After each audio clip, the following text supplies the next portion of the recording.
মেক্সিকোর সাথে খেলতে নামার আগে ভায়াগ্রা খাওয়ার সিদ্ধান্ত নিয়েছে ইংল্যান্ড। ইংল্যান্ডের মেডিকেল টিম খেলোয়াড়দের এই ওষুধ নেওয়ার অনুমোদন দিয়েছে, ফলে শেষ 16 ম্যাচে ইংল্যান্ডের অনেক খেলোয়াড়ই ভায়াগ্রা নিয়ে মাঠে নামতে পারে।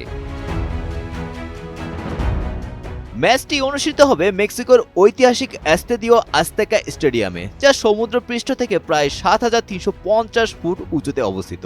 এত উঁচুতে বাতাসে অক্সিজেনের পরিমাণ কম থাকায় খেলোয়াড়রা দ্রুত ক্লান্ত হয়ে পড়েন এবং শ্বাসকষ্টে ভোগেন। চিকিৎসা বিজ্ঞান অনুযায়ী ভায়াগ্রার মূল উপাদান ফুসফুসের রক্তনালী প্রসারিত করে শরীরে দ্রুত অক্সিজেন ও রক্ত সঞ্চালনে সাহায্য করে, ফলে মেক্সিকোর কম অক্সিজেনযুক্ত কন্ডিশনেও ফুটবলাররা পূর্ণ শক্তিতে খেলতে পারবেন।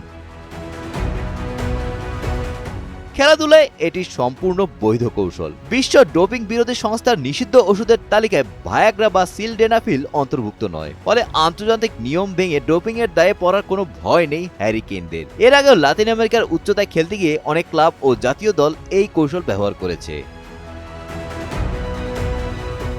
নতুন কোচ টমাস টুকেলের অধীনে ইংল্যান্ডের দল আটলান্টায় কঙ্গোকে হারিয়ে শেষ 16 নিশ্চিত করেছে। তবে ক্যান্সাস সিটিতে ক্যাম্প করায় মেক্সিকো সিটির আবহাওয়ার সাথে মানিয়ে নিতে তারা মাত্র 2 দিন সময় পাচ্ছে। এই স্বল্প সময় খেলোয়াড়দের শতভাগ ফিট রাখতে মেডিকেল টিম এই বৈজ্ঞানিক ও বিকল্প উপায় বেছে নিয়েছে। অবশ্যই এটা বাধ্যতামূলক না, কেবল যাদের প্রয়োজন তারাই এটি সেবন করতে পারবে।